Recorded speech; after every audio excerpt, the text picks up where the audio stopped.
Welcome. Welcome to the Art History Festival and to day one, in fact, of the Art History Festival. I'm sorry, I'm just...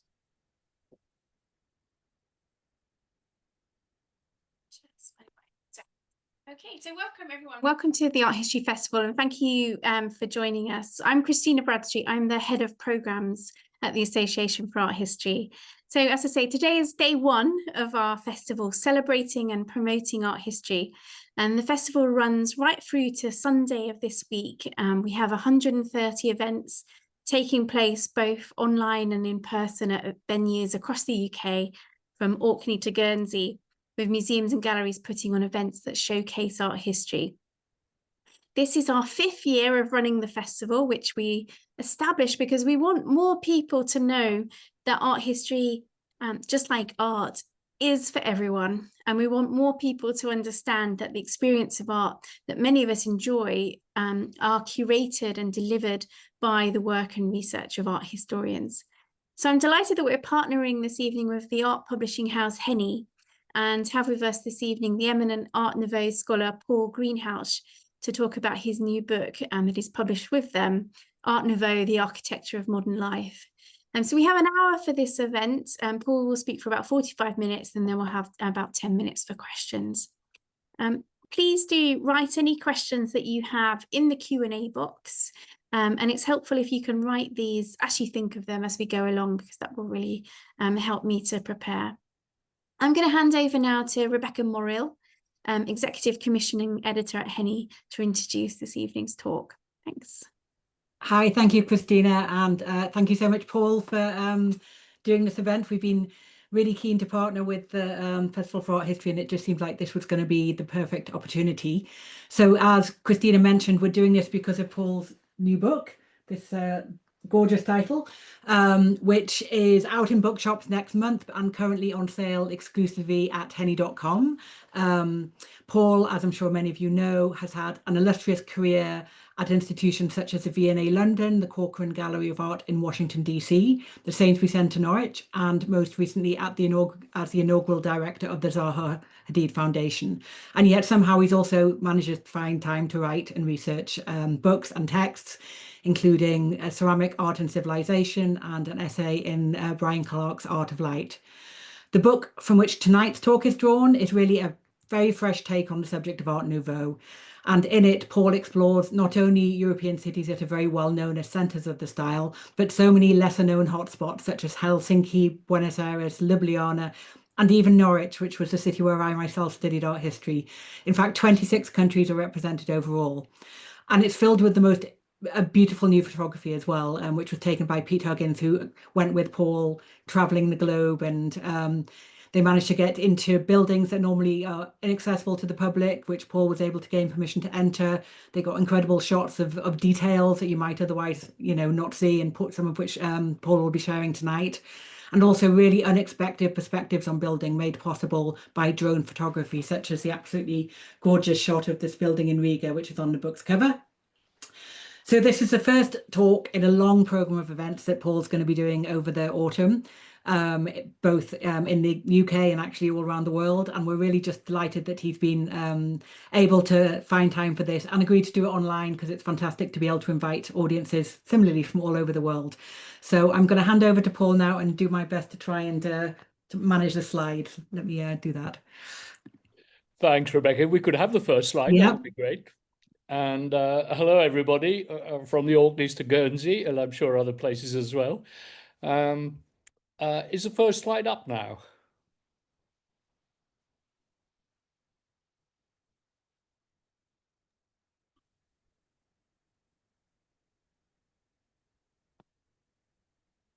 There. Yeah, that's great. So, folks, the theme of the festival, Christina told me, was to do with approaches to nature, and it seemed to me that it would be very good to take you through a range of Art Nouveau architecture, this wonderful style which occurred across all the arts, and to focus particularly on the way that these architects, designers and artists made use of nature because it's the single most important component in what they do. What you're there looking at there is a staggering glass dome in a house in Brussels, which I will come back to. Next slide, please, Rebecca. Just in case you forgot from the introduction that it's in connection with the book. If you go to the next slide, Rebecca. What I tried to do with this book, I've been working on Art Nouveau, which, as we'll see shortly, is a style which really blossoms in the 1890s, becomes incredibly international by 1900, and fizzles out 1910, 1911. So 16, 17 years. It was the single most important design style, and it was the very first style across the arts to describe itself self-consciously as being modern, which is incredibly important. What I wanted to do in this particular book was to raise issues which haven't really been raised by the scholars connected to Art Nouveau in the past. And by the way, there are a lot of incredibly good books on Art Nouveau. What I was trying to do was to move the literature on a little bit. First of all, I decided to focus pretty heavily just on architecture because Art Nouveau is very much a decorative art and a graphic art as well. But this book is principally architecture. And I wanted to look at how it managed to get spread across an incredibly wide international range. Traditionally, we tend to think of Art Nouveau, it's French, as being something which developed in Belgium, came to a triumph in France, and was in a small number of other countries. We now know that virtually every major metropolis in Europe had Art Nouveau architecture, and some of them had an awful lot of it.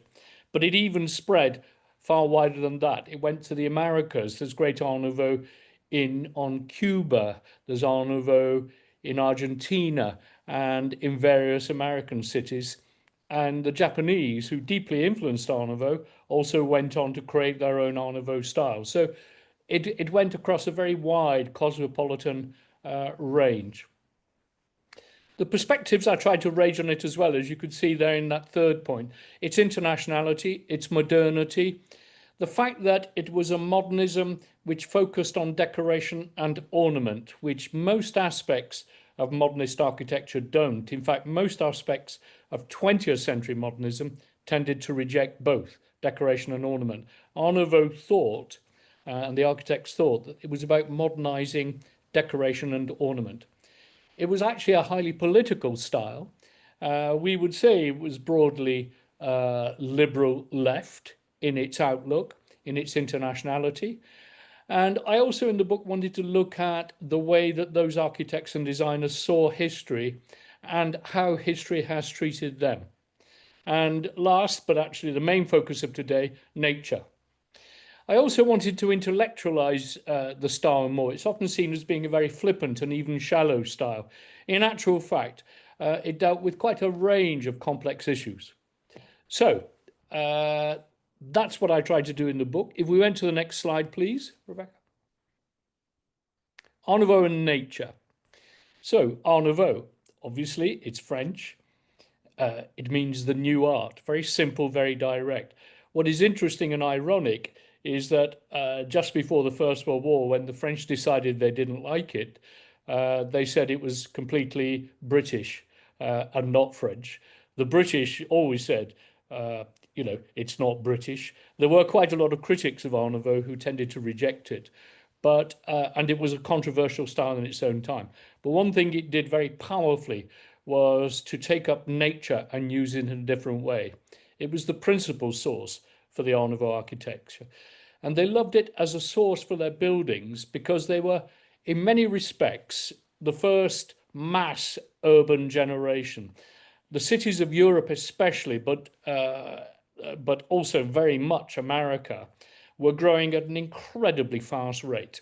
Brussels, for example, where the style began, tripled its size in a generation. And most of the metropolises grew incredibly quickly.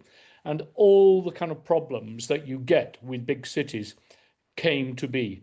And virtually every problem that we have in our own culture, on every level now, they had them then in the 1890s.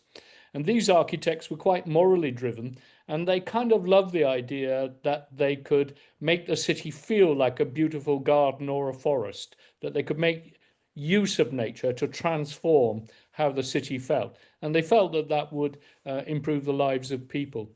They also combined it very heavily with technology. Iron and glass architecture had very much come to the fore, and they tried to make use of the new technology, iron, glass, electric light, and so on, not just in office buildings and train stations, but to actually introduce them into domestic life, to build houses that way. Also in the hope that they could, with new technology, improve the quality of the buildings and also the speed at which they could be erected. Right, if we go to the next one, please, Rebecca.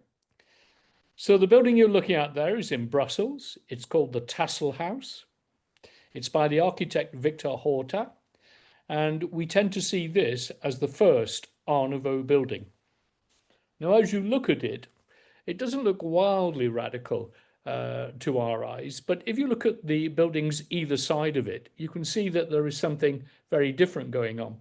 It feels a little bit classical, but as you look more carefully at it, you can see that the architect has made use of all kinds of natural form in his building. He's kind of melted the surfaces and he's used ironwork to look like vines or plants or stems.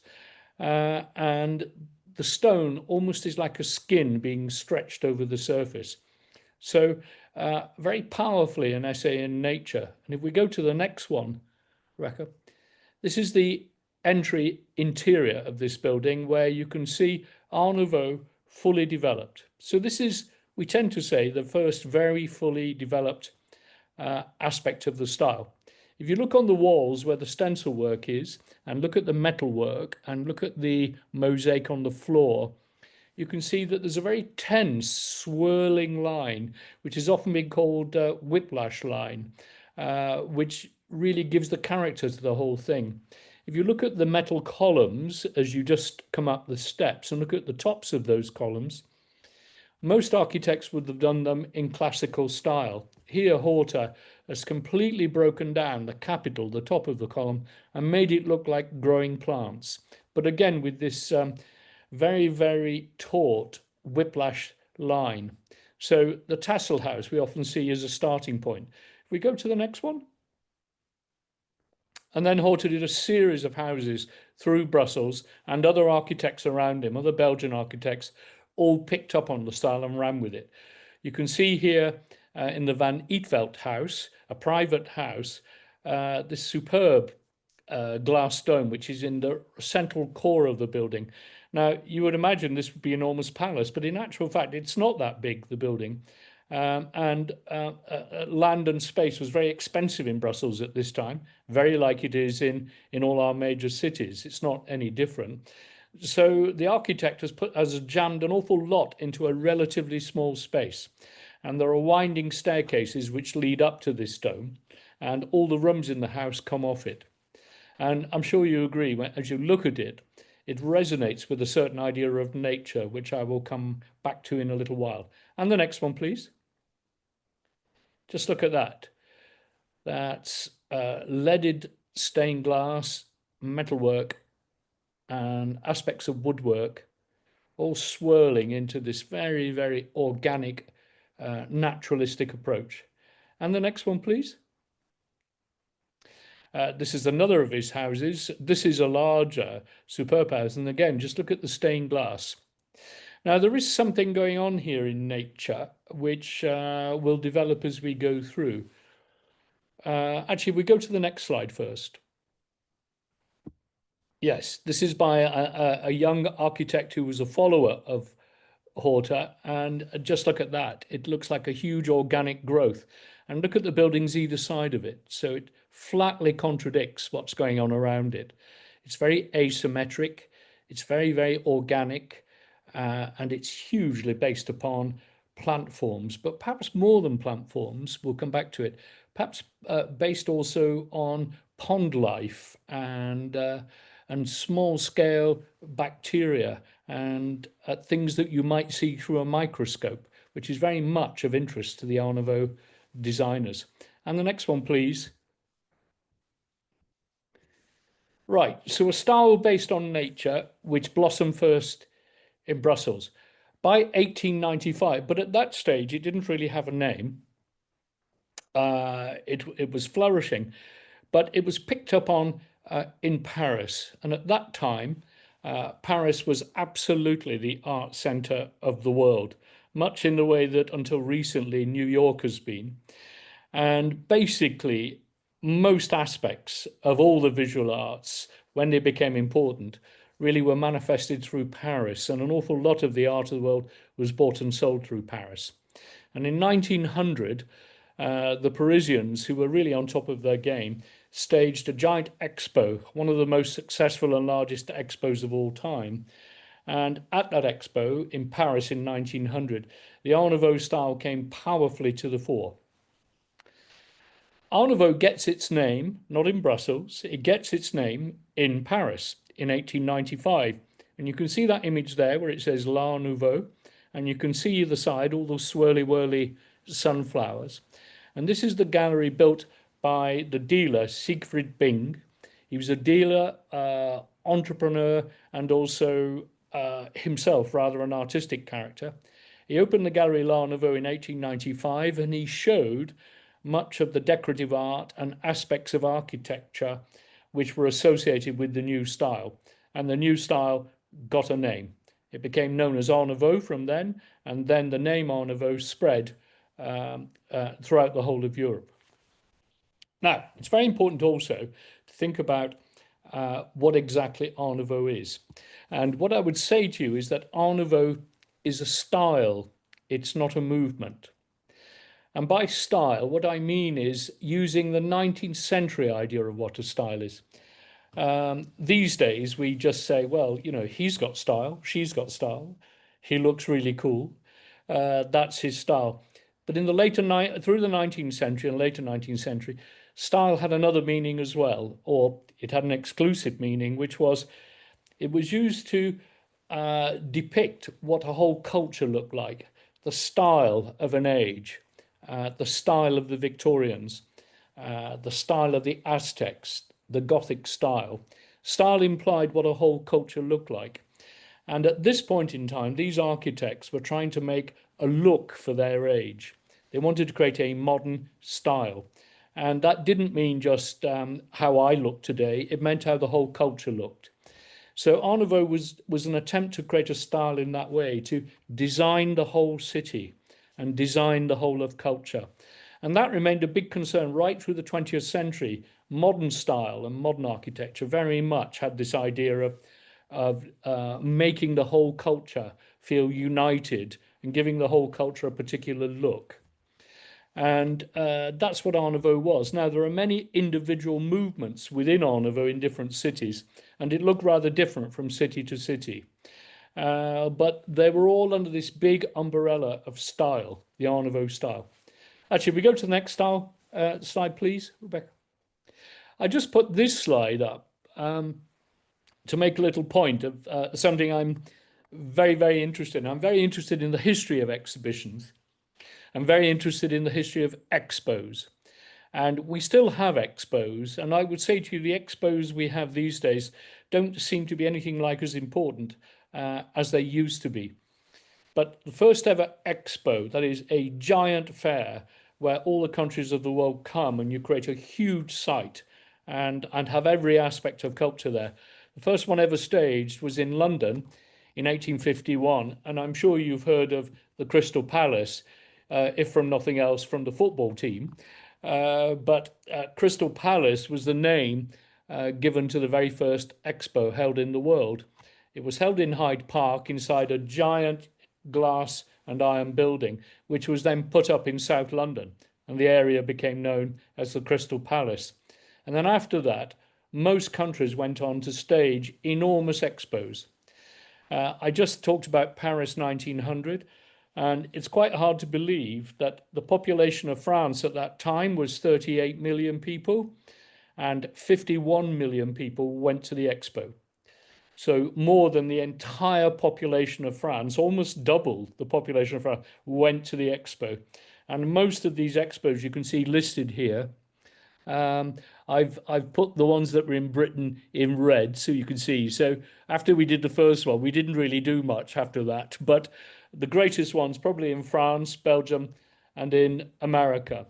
And many of the greatest styles and artistic movements really came to be through these giant expos. And it's when the general public got to see these things. So the general public saw Art Nouveau from Paris 1900 and then in successive expos after that.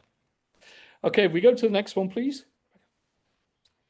So what's interesting about Art Nouveau is that it sprung up in architecture, but at exactly the same time, and maybe a little bit before, it was very big in the graphic arts, that is in magazines, books, and illustration. And we might say that perhaps the very first Art Nouveau artist wasn't Victor Horta, the architect. It was Aubrey Beardsley, a very peculiar young Englishman who tragically died incredibly young. I put his dates there so you can see that he made an enormous amount of work and died when he was 26. And arguably the very first Art Nouveau style comes with his illustrations for a book, the book of the play by Oscar Wilde. So Oscar Wilde wrote the play Salome. It was published as a book, and Beardsley illustrated it, and the book went all around Europe. And if you look at this illustration, there's Salome, who you may know from the biblical story was very naughty, and she orchestrated the beheading of St. John, and there she is, rather enjoying herself with his head. But if you look at the blood dripping down from him and look at those curling lines and look at the water and the depiction of the flowers and look at her hair and look at the pattern in the top left-hand side and look at John's hair, it's all in this extraordinary whiplash line. And in many ways, we would say Art Nouveau is quite a linear style. It's a style to do with line. And it comes through powerfully in illustration. And within months, it was in Victor Horta's building. And we still don't quite know whether they were aware of each other. I suspect they probably weren't. But Aubrey Beardsley, very important. And the wit, Oscar Wilde, very, very important for the visual arts at that time. He was as much a critic of the arts and a promoter of modern art as anything else. And if we go to the next one, please. And we should say it's a moment where, as British people, we can be quite proud, because actually London was a powerful art centre at that time, and quite a few of the movements. We can say that with the graphic arts and with Beardsley, we helped kickstart Art Nouveau. But one of the greatest movements that went right around the world was the arts and crafts movement. And the man who was powerfully behind that was the great artist, poet, and politician, William Morris. And there you're looking at one of his great textile designs, the strawberry feet, and there you look at William Morris looking very, very impressive. So London, a major centre that promoted all kinds of forms. And again, as you look at that pattern he's done, he wasn't very fond of Art Nouveau, William Morris. He thought it was decadent. But when you look at that pattern, you can see that some of the shapes are beginning to get there. And we know that the Europeans, the Belgians, French, the Hungarians, the Italians, loved William Morris's designs. And the next one, please.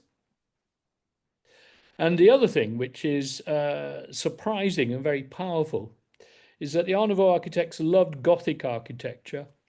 And through the 19th century, there'd been a great revival of the Gothic style.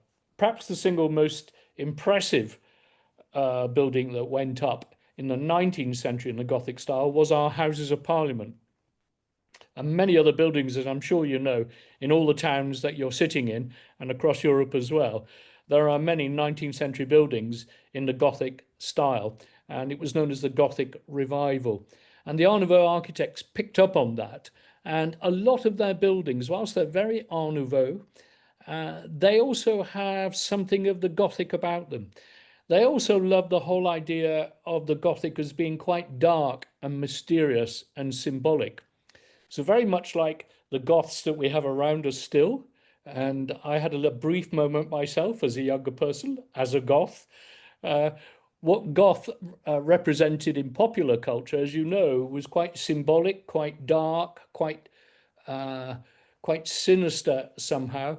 And the Art Nouveau architects rather like that. So the Gothic has a kind of a darker symbolic side to it. So you're looking there at York Minster, which is an original Gothic building, and thousands of buildings like that went up through the up and including the end of the 19th century when the Art Nouveau architects picked up on it. That little building there, as you can see, is by Hector Guimard, and we'll come back to Hector in a short while, but he was the man who designed the wonderful Paris metro stations, and that's a house he built in Lille. And if any of you get the Eurostar going anywhere, the train often stops in Lille. You must get off the train and run to see this building and then get back on the train afterwards, because it's well worth seeing. And you can see there's something quite Gothic-y, the pointed arches, and it's quite a mysterious little building. And you can imagine what the people in that street thought of it if you look at the buildings either side. It violently jumps away from the existing style. And we have another aspect then of Art Nouveau. Most of the architects and designers were very young. They were all in their 20s, the majority of them. A few were older, but it was very much a youth style. And that's why it was called Art Nouveau, the new art. And it was often quite aggressive and quite rejecting of the past and rejecting of a previous generation.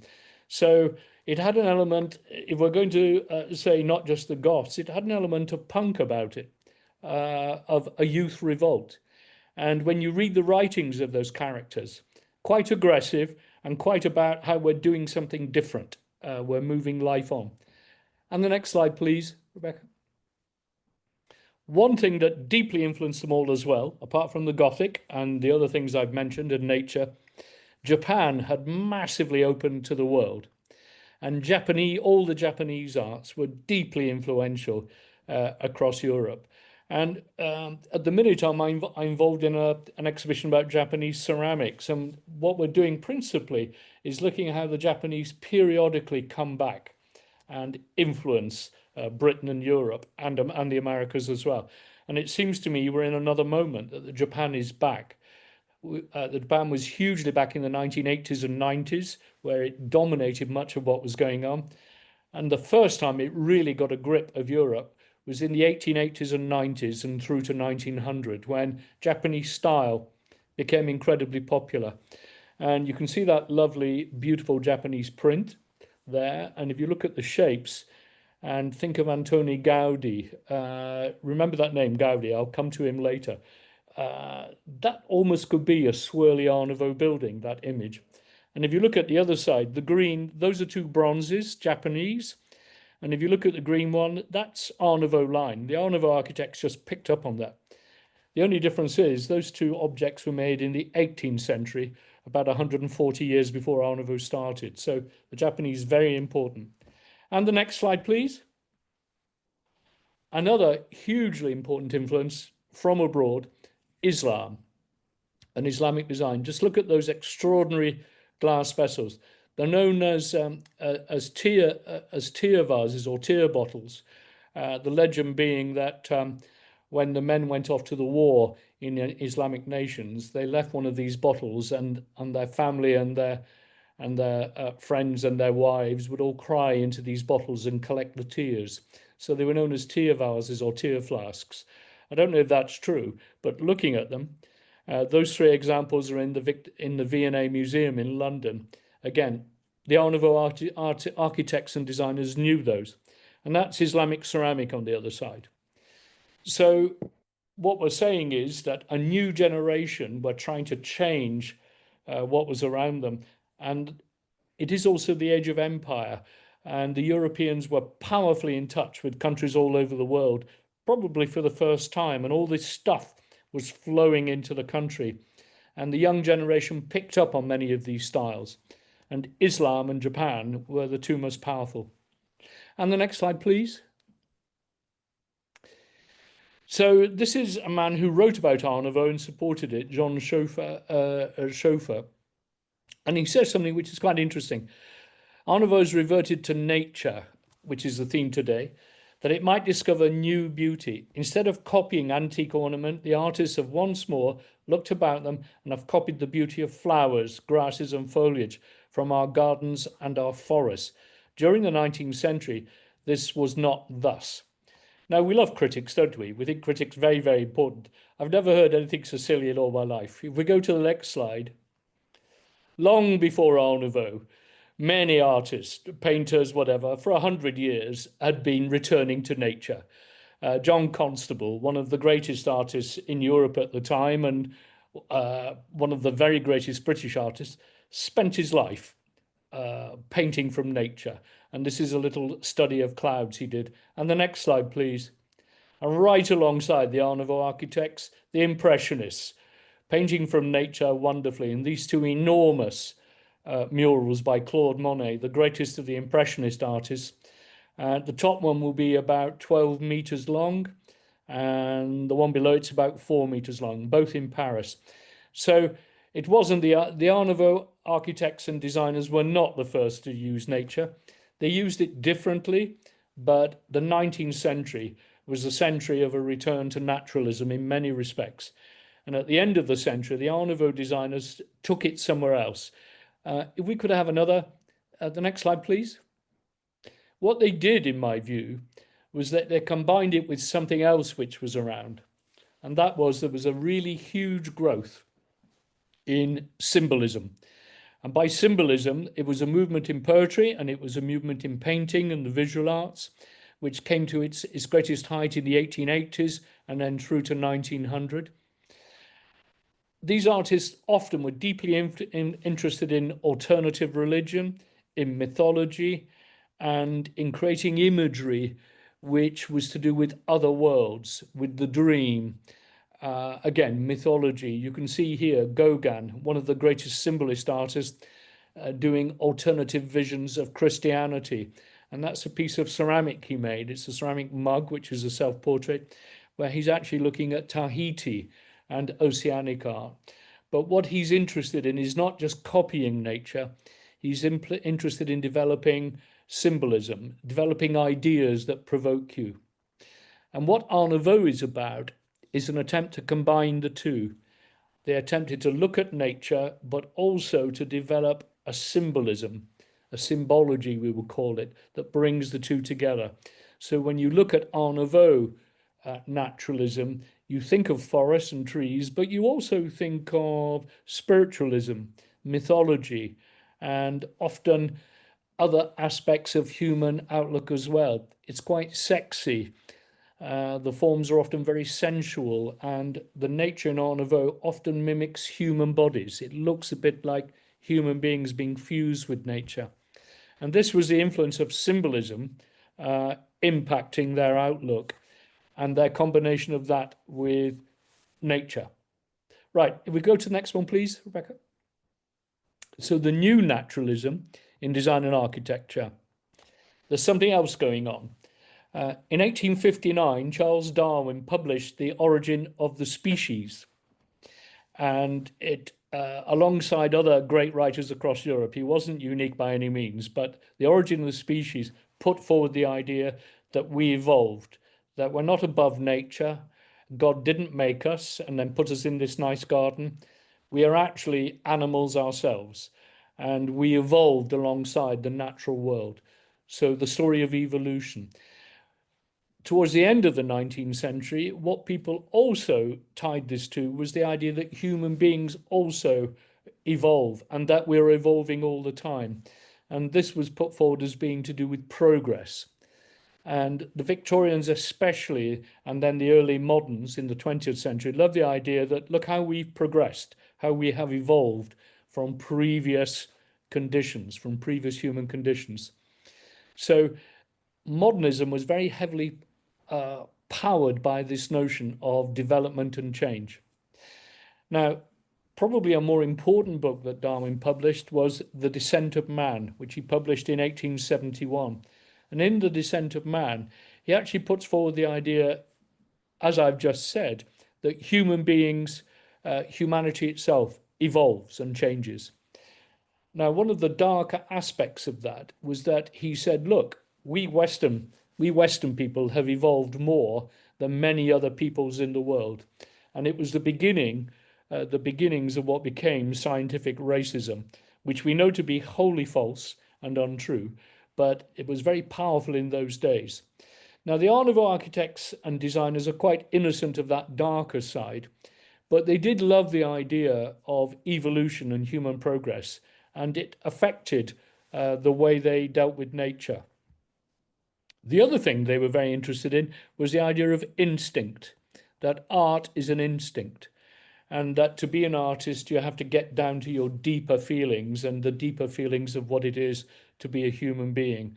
And there's a quote there from Eliel Saarinen, who was one of the most important Art Nouveau architects in Scandinavia, in Finland. And we have said that art cannot come into being unless it's instinctively felt. Furthermore, we have said that this is a state of things which prevails in man. Instinctive creation is a fundamental phenomenon. In other words, these artists were looking for something deeper. And the next slide, please. Right, the first and most important Art Nouveau building in Paris was designed by this man, Hector Guimard. The Castel Béranger is a block of flats. It's a block of flats that you have to know I would love to live in. It's in Paris. And it's got a huge number of Art Nouveau detailings on it. And I've put a few pics in of it. If we go to the next one, please. Look at this weird, peculiar, organic naturalism. And you can see that it looks like nature, but at the same time, it's nature broken down and made abstract. It could be molecular life. It could be pond life. It could be water. But you can also see there's something Gothic there, something a bit scary, like look at that face in the middle. And the next slide, please.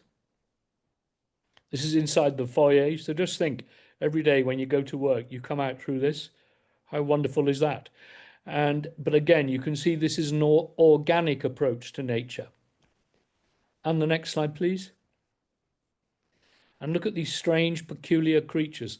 Now, what's interesting about this is that the Art Nouveau architects loved the new technology, so they're quite happy to show riveted beams with the rivets in, and you can see the metal, reinforced steel girder, but then this strange ceramic organic form creeping all over it. This is very, very high Art Nouveau, nature coming together with modern life and technology. And the next slide, please. And this is a detail from the stonework. That's Art Nouveau line.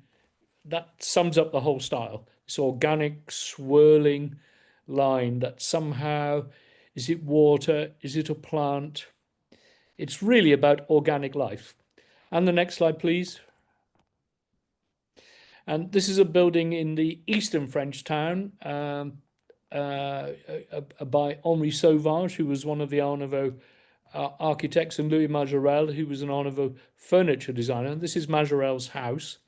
And it looks quite old-fashioned and Gothic. It looks a little bit like the Addams family house there as we look at it. There's something Gothic about it. But as you focus on the detail, you realize it's high Art Nouveau. Next slide, please. Just look at that. Organic, swirly forms. And the next slide, please.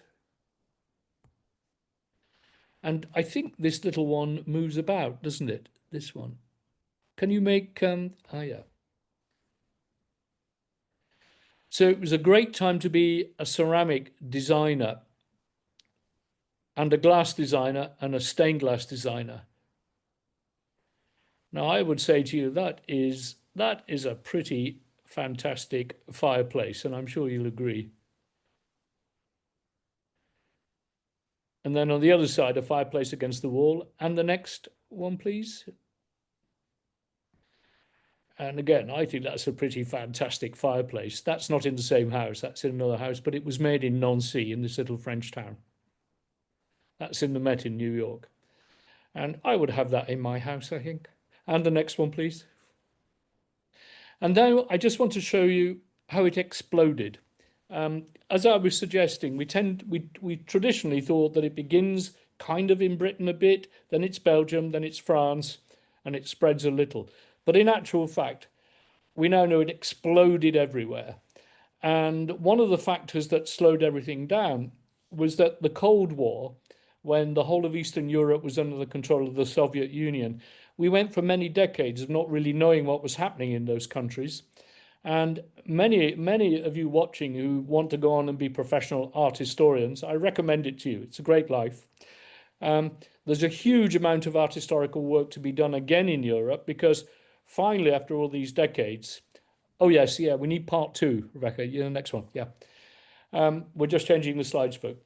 After all these decades, we're discovering that were magnificent things going on in cities all over Europe. It wasn't just in London and Paris, it was everywhere. And it's not just Art Nouveau, it's other styles as well. Antwerp is one of my favourite cities. It's Belgium's Liverpool, which is, Liverpool's the nicest city in Britain, as you know, obviously, coming from near there. But Art Nouveau in Antwerp. And the next slide, please. That's Copenhagen, the Strand Palace Hotel in Copenhagen. This rounded heart-shaped window, which is very Art Nouveau. And the next, please. You even got tombs and crematoriums designed in the Art Nouveau style. This is an extraordinary little building in just outside Budapest in Hungary. This extraordinary pastel blue tomb, which actually makes you think very happily about life rather than death. But if you go to the next slide, you can see the organic form everywhere, heavy use of ceramic tile. And the next, and that's inside the tomb. The previous slide showed that red light. That's the other side of the red light, pouring light in. So somebody dying amidst wonderful Art Nouveau pattern work.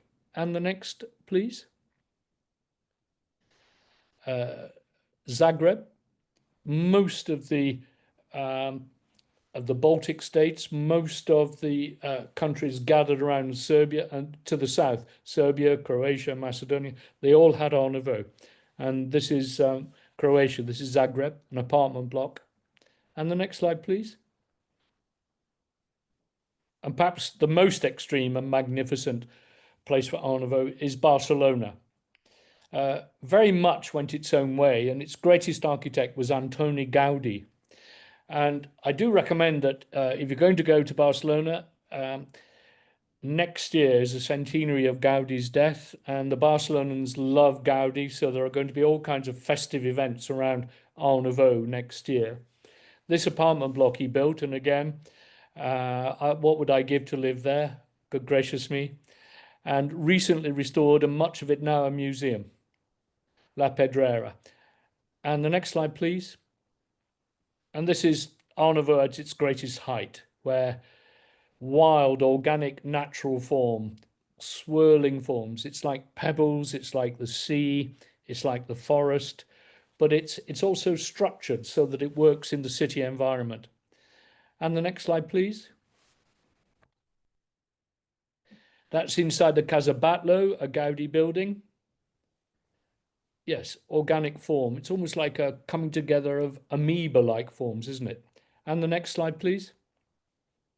And perhaps his greatest building is a wonderful basilica of the Sagrada Familia.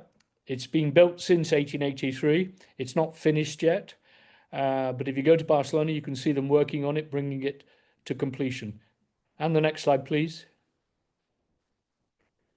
And the next one, Rebecca. That's inside looking up. A wonderful exploration of nature made into abstract art. And the next slide, please. And these giant ceramic decorations all over the building. And the next one, please.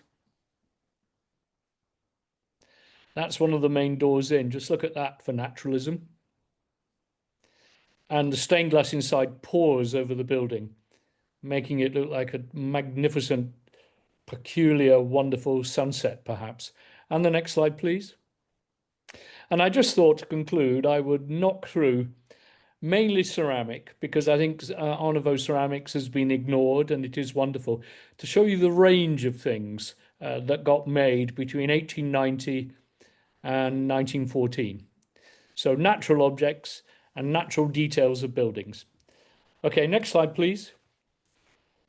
This is one of my favorite things in the world. It's an apartment block in Helsinki, where somebody obviously liked owls. I really love owls, and there's a gang of owls looking down at you every time you come out of your building. Isn't that just wonderful? And just think, if we had architects now who had that humour and that humanity, wouldn't it all be better? And the next slide, please. And owls and bats, they love bats as well. There are bats all over Helsinki. That's a very peculiar bat, actually, to be honest. But creatures of the night, very popular with the Art Nouveau architects. And the next slide, please. That's a salamander serving as a door handle in Paris. And the next slide, please. Bats. Those bats are in Zagreb. And the next slide, please. And quite often just magnificent, wonderful natural form. This sunflower balcony, very, very beautiful in Budapest. And that building needs some work. And I thought I would move on to pottery. This is an American pottery from the time, Art Nouveau organic form at the Tico pottery. And the next one, please. And much of the pottery in the late 19th influenced what happened in the 20th century. Organic form. And the next one, please. This is the Gruby pottery. And you begin to pick up and get a proper feel for the style now. You can see that the shapes there, they mimic what was in the buildings. The shapes there mimic what was in Aubrey Beardsley at the start. Art Nouveau line, the whiplash line. And the next one, please. Perhaps my favourite potter of all time was actually very sadly a bit mad, George Orr, as you can see there. Not looking a hugely sensible chap, but he made this magnificent organic pottery which often mimics human body parts. And one of the greatest American potters. And the next one, please. And the symbolism. French Art Nouveau ceramics, an owl with a skull. And the next one, please. And look at that. I wanted to show you the dark side as well. Again, a ceramic vase, French. And the next one, please. This very haunting naturalism, again, French. And the next one, please. And ceramics at that time made, that's actually about 30 centimeters, a giant, beautiful dragonfly. And the next one, please. And a frog with rabbit ears. As you can say, perhaps some of these artists did need therapy, perhaps. This is, as you can see, it's almost the beginning of surrealism, of taking different things from different parts of the world and different parts of life and putting them together to create creatures. That's 1891, incredibly early. Oh yes, this wonderful American vase where the human form is made into vase shapes. And the next one, please. And I thought I would just conclude, because my time's up, thinking about architecture now. I think we have real problems at the minute in much of our architecture, but we shouldn't despair. We do have great architects practicing around us, and wonderful things are being done. I suppose my concern is that much of what I showed you was apartment blocks which were not made for super wealthy people. They're apartment blocks for everybody. And the Art Nouveau architects are very concerned that the city should be beautiful, that you should be able to empathize when you walk the streets. And I worry that the lower end of our architectural world not only is increasingly badly built and sometimes dangerous, but is void of true imagination. And perhaps I would argue that's because we need ornament and decoration again. We need our sculptors and painters and ceramic artists and stained glass artists to be integrated into the architectural process, in my view. Because Art Nouveau was really about the coming together of all the arts and a fusion of all the arts to create how those things worked. But if we go to just the next slide as we finish, there are artists around, the great late Brian Clark, the world's most important stained glass artist, as well as being one of Britain's most important painters. Just look at that wonderful image. And I know Brian was extremely fond of and enthusiastic about Art Nouveau. And the next one. Albert Paley, one of the greatest metal artists in the world, American, who's built giant gates and worked on architectural ornament throughout the whole of his career. That's a study for a giant pair of gates that were built. And again, Albert, deeply fond of Art Nouveau as an approach. And the next one, please. And then we have far more avant-garde approach. Thomas Heatherwick, the British architect, designed the British pavilion for the Shanghai Expo, which was one of the last most successful expos, the Seed Cathedral. And as you can see, he designed a structure that is like a giant seed and heavily based on nature and natural form. And the next one, please. And perhaps the greatest architect to make use of natural form, who was fond of Art Nouveau, the late, great Zaha Hadid. And this is her art gallery, the Heydar Aliyev Center in Baku in Azerbaijan. And just look at that and then think back to Victor Horta's first building. And we realized that she was looking back. So I suppose my book is a plea that maybe we should be looking back at that great generation and thinking through architecture again. And that's it. Almost on time. So is it question time now, I think? It is. Thank you so much, Paul. You covered so much ground and it was so rich, and just a pleasure to see all of those wonderful works. Oh, there's lots of questions here. Where to start? Here's an interesting question. The person is asking, what is the relationship between Art Nouveau architecture and sculpture, or the objet d'art, in terms of both organic form and its translation into spatial experiences? So did artists see a continuation between one art form and the next? That's a wonderful question, and the book is quite heavily about that. That towards the end of the 19th century, what we might describe as our modern system of the arts, during the course of the 20th century, we seem to separate out design from architecture and from decorative art and from the fine arts and crafts. And we tended to teach them and train separately. Those architects and designers were very anxious to be very close to the other arts. And many of the artists themselves were very, very keen to be involved in architecture. So there were various informal organizations and magazines where they self-consciously related to one another. It is also an interesting time in that quite a lot of the designers trained as painters to begin with, and sculptors, and then became designers. Quite a lot of the architects trained as painters. Of the next generation, Le Corbusier, the modernist architect, began as an Art Nouveau architect. He trained as a painter to start with. So I would say that the barriers between the arts were far more relaxed at the end of the 19th century, and there was a lot more opportunity for all the different arts to come together. And the phrase Gesamtkunstwerk, which means total work of art, was invented by Richard Wagner, the musician, and he applied it to opera, and he saw opera as being an opportunity to bring all the different arts together, music, painting, sculpture, poetry, and so forth. And that idea of the total work of art, Gesamtkunstwerk, the architects picked up on that. And so they wanted their buildings to integrate all the arts. And they made it their business to find out about these things.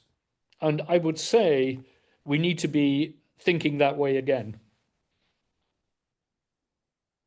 I love this question. Another anonymous attendee says, Susan Sontag listed Art Nouveau as an example of camp in her essay notes on camp. She also said that a style of art often became camp only after a significant amount of time. Do you agree that the style is camp? And if you do, at what point in time do you think it became so? No, I don't. And Susan Sontag was wrong. It's not camp. It never was camp. And she's part of a later modernist train of thought that many critics came. They saw the style as superficial. They saw it as needlessly sexual, and they were very anti-decoration and ornament. A very large part of the modernist movement was anti-decorative. I see it very much as being a rather elite vision, a very pro, a certain outlook on things. And Sontag's words, quite a lot of people said that. I think they were all wrong.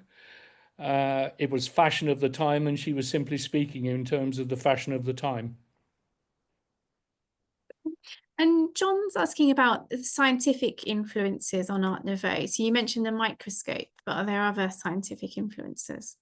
Yeah, the microscope is very interesting. Microscopy became a very popular, and quite a lot of the Art Nouveau architects and designers owned microscopes, and they got a lot of their shapes and forms from looking through them.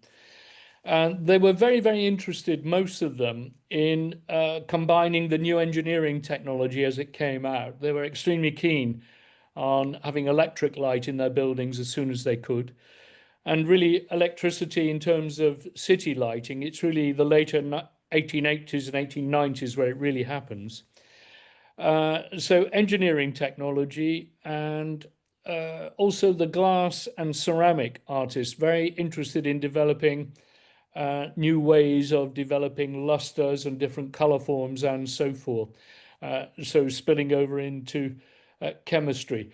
But I would say most of that avant-garde time, most of that period, the leading artists tended to want to break down the barriers between the arts and sciences. That's another aspect of breaking down barriers in human thought. So there was a lot of enthusiasm for all forms of science and technology and scientific thinking. Perhaps the single most important thinker in many senses was a philosopher, which was, where's the book? Come here, I'll just look up. Whose lectures they all went to. Sorry, it's late at night, you know, and who developed concepts of, oh yeah, Bergson. Henry Bergson taught at the Institute de France, and many of the artists went to his lectures. And he was trying to look at aspects of humanity from a scientific and philosophical point of view. And he became very, very important for the artists of the time. Thank you. I think probably just one more question about the difference between Art Nouveau and Art Deco. Was there a kind of gradual transformation in styles with some of the same artists working across both, or is it kind of two very different styles? Yeah, I remember we did, when I worked at the V&A, we were doing an Art Nouveau show. One of the colleagues said, we should call this show Art Nouveau is not Art Deco. Because it's a question everyone always asks, and it is interesting. The truth is the two are very closely, one follows the other. So Art Nouveau explodes into being in 1893 and fades by about 1910-11. And we tend to think of the 20s with Deco, but the truth is the Art Deco style already existed before the First World War. And it would have been the style of the teens had the war not happened. It was already well on its way. And it's a move on from Art Nouveau. Most of the Deco artists rejected nature. And so I suppose it's in theme with today. They thought that nature was passé and old-fashioned. They preferred abstract geometric forms, but they also wanted to make use of also historic forms, like he used the Louis styles. They were very interested in pre-Columbian and Aztec. So Deco is a kind of development out of Nouveau. It's it's essentially a move away from nature. So quite a few of the Art Nouveau artists evolved into Art Deco artists. Quite a few of them also became part of the modern movement. The Bauhaus still constructivism, where it was very rigorously minimal and quite geometric. So we see Art Nouveau as a kind of primordial pool pond in which life was growing. The modern movements came out of it. Art Deco came out of it. Quite a lot of designers just went back to designing purely in historical styles as well. So Deco comes out of Nouveau, but it is different. And it does reach its biggest peak through the 20s. It's slowed down by the First World War. And the actual term comes from the Paris Expo of 1925. There was a large expo, the Exposition des Arts Décoratifs, and that became known as the Art Deco Expo for short. And the new style was everywhere in that expo, and that's where the term comes from. Okay, well, thank you so much, Paul. I mean, you really have covered a lot of ground, and I think lots of people have been taking notes, judging by requests for whether this is going up onto our YouTube channel, which we'd like to do. So yes, thank you ever so much. Rebecca, how can people get hold of this book and when?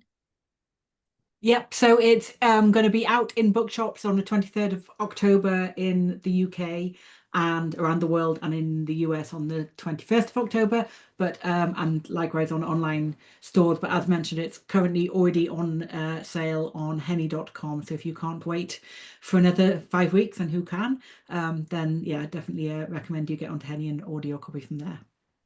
Brilliant. I might add, folks, one of the wonderful things that Henny, a wonderful publisher, they invested in a brilliant photographer to travel around Europe. And the two of us got around Europe, and a lot of the photographs, he used a drone to get details from the buildings. And there are many buildings that have not been photographed before. It's not just the amazing picture of the owls. There are lots of photographs like that. And from 26 countries in the end. So it's the thesis of the book is visual, I think, as well as the words, if you get my meaning. It's a visual thesis. Yeah. It sounds stunning. I really can't wait to see a copy. Thank you. Thank you everyone so much for coming. Enjoy the rest of your evenings. I've just put a link into the chat for the Art History Festival, so I hope you can check out our program and see what else you might like to come along to this week. There are more events taking place online, and we've got 3 events online tomorrow. One on falling water, one on art and extraction, so art and mining, and we'll also be hearing from the chief executive of Art UK as well tomorrow, and there are many other events by partner organisations, museums and galleries around the country. We'd particularly love to see you in person on Wednesday evening. We've still got some places left for our evening of talks and events. If you have a look on the programme, you'll find Creative Resistance is the name of the event at our headquarters in Farringdon on Calcross Street. So maybe see you there as well. Thank you, everyone. Have a lovely evening, and hope to see you more at some more events. And thank you, Paul. And thanks. yeah. Not at all. Thanks then. Bye-bye, folks. Bye.